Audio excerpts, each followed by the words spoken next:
Hi guys, I hope you're well. Bienvenue dans cette seconde vidéo dans laquelle on va s'amuser avec deux autres publicités pour réviser notre anglais. Si vous découvrez la chaîne grâce à cette vidéo et que vous souhaitez devenir indépendant en anglais, rejoignez la communauté English Speakers en vous abonnant et n'oubliez pas la petite cloche pour être averti des prochaines vidéos. Allez, c'est parti. Now go!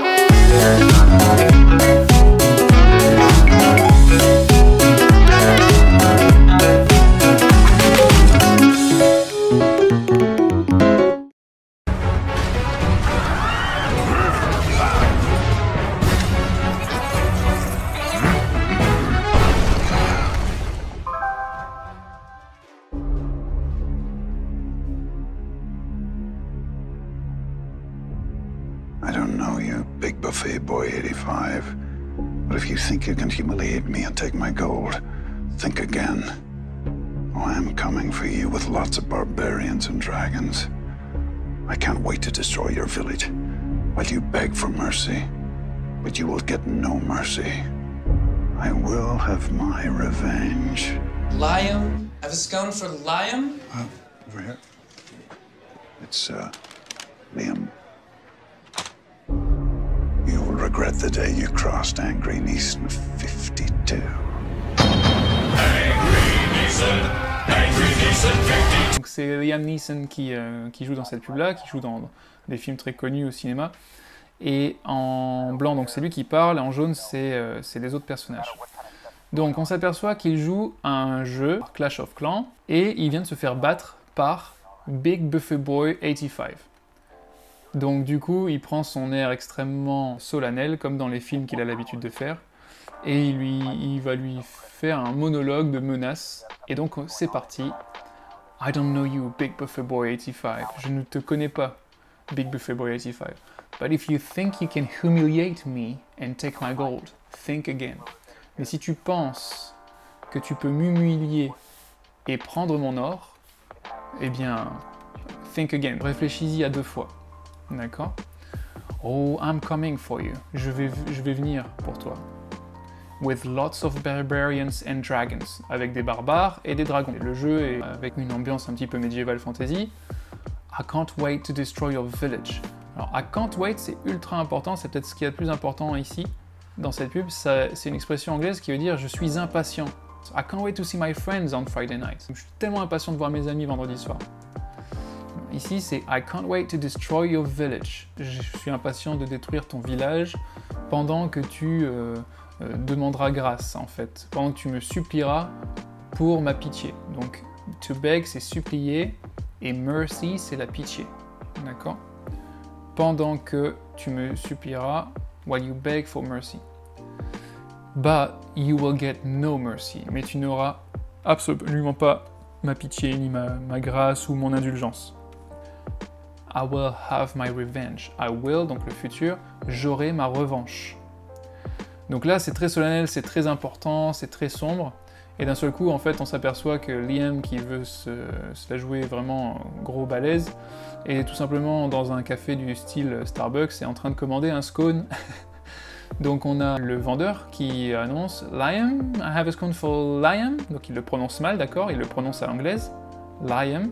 Un scone, si vous ne savez pas ce que c'est un scone, je vous invite à regarder la vidéo que j'ai faite à ce propos-là. Et donc là, lui, il l'entend, il lui dit « Ah, over here ». Over here, c'est « Ah, par ici ». Juste ici. D'accord? Par opposition, over there, c'est très loin, c'est là-bas. Over there. Et donc là, il reprend son ton solennel, attention, je mets des petites flèches ici, et il se penche vers le vendeur en disant « It's Liam ». Il fait comprendre au vendeur que c'était important de le prononcer bien, et le vendeur fait une drôle de tête justement. Donc c'est pas Liam, mais Liam. Et là, il reprend son monologue de menace sur Big Buffet Boy 85. You will regret the day you crossed Angry Neeson 52. Tu regretteras le jour où tu as croisé Angry Neeson 52. Donc ça, c'est son pseudo. Neeson, c'est son nom de famille. Angry, c'est en colère. Effectivement, il se met rapidement en colère. Et donc on a la musique à la fin qui reprend Angry Neeson 52. Si vous avez besoin de méthodes, de conseils ou même des petits trucs et astuces pour progresser en anglais, je vous ai tout réuni dans le guide spécial qui est en description. Je vous laisse le télécharger gratuitement. Maintenant, passons à la seconde publicité.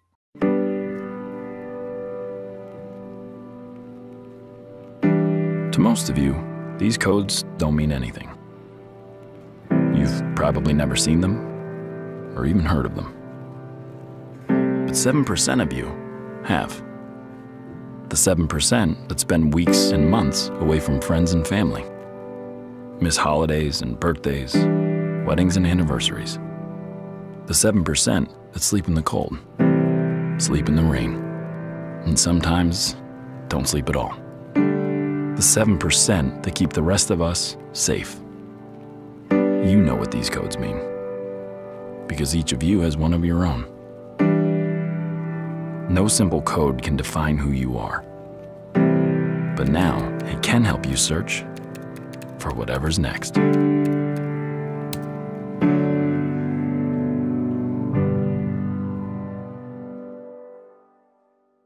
To most of you, à la plupart d'entre vous, ces codes ne veulent rien dire. These codes don't mean anything. To mean, c'est signifier, hein. C'est pas l'adjectif méchant ici, c'est vraiment le verbe. You've probably never seen them. Vous ne les avez probablement jamais vus. Or even heard of them. Ou même entendus. Vous ne les avez probablement jamais vus ou entendus. To hear, c'est le verbe à l'infinitif ici, hein. Hear. But 7% of you have. Mais 7% d'entre vous ont déjà soit vu, soit entendu. The 7% that spend weeks and months away from friends and family. Les 7% qui passent leurs semaines, qui passent des semaines et des mois loin de leur famille et de leurs amis. Ok? Away from friends and family. The 7% that miss holidays and birthdays. Donc les 7% qui manquent des vacances, qui loupent des anniversaires. D'accord? To miss, c'est manquer. Alors c'est le contraire en français, d'accord? Donc si par exemple je veux dire tu me manques, en français on dit tu me manques. En anglais ce sera I miss you. I miss you. Donc c'est dans le sens inverse. Ensuite, revenons à notre phrase, les 7%, qu'est-ce qu'ils font encore? Ils manquent des vacances, très bien, des anniversaires, des mariages et anniversaries. Alors, il y a deux mots différents en anglais, effectivement. Il y a birthday, ça c'est quand c'est votre anniversaire, quand c'est votre âge qui change. Et anniversaries, c'est quand, par exemple, c'est un anniversaire de mariage. Donc, votre âge ne change pas, l'âge de votre femme non plus, mais c'est un anniversaire de mariage. Dans ces cas-là, en anglais, on a deux mots différents. Donc, anniversary, it's our anniversary, ça veut dire c'est notre anniversaire. It's our anniversary. D'accord? Et birthday, quand c'est votre propre anniversaire, l'anniversaire de quelqu'un, et donc l'âge fait plus 1. Les 7% qui dorment dans le froid, qui dorment sous la pluie, et qui parfois ne dorment pas du tout. The 7% that sleep, sleep c'est encore un E long, d'accord?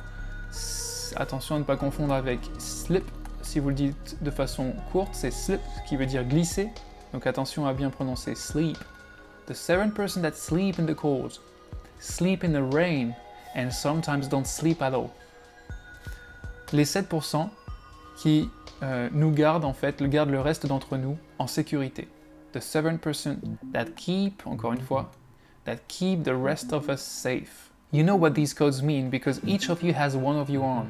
Vous savez ce que ces codes signifient. On aurait pu mettre une virgule ici. Parce que chacun d'entre vous, each of you, chacun, each c'est chaque, each of you has one of your own. On a un propre à lui-même, d'accord? On a un chacun. As one of your own. No simple code can define who you are. Un simple code ne peut pas définir qui vous êtes. No simple code can define who you are. Who you are. Et pas who, on ne prononce pas le W encore. But now, j'ouvre vraiment la bouche en grand pour prononcer ça. Now et non pas no. No, ne confondez pas avec le K, ça veut dire savoir. D'accord? Donc là c'est now et ici c'est know. Par exemple, I don't know you. Now, It can help you search for whatever's next. Maintenant, ces codes en fait peuvent vous aider à rechercher ce qui sera l'étape suivante pour quoi que ce soit ensuite. Whatever, c'est quoi que ce soit, et next, c'est après, donc quoi que ce soit qu'il y aura après. Comme d'habitude, je vous encourage à regarder la vidéo une seconde fois pour répéter ce qu'on a vu ensemble. Cliquez sur le pouce en l'air si cette vidéo vous a aidé, et n'hésitez pas à me faire part dans les commentaires des points sur lesquels vous hésitez encore un peu. Quant à moi, je vous dis à mardi prochain. See you next Tuesday!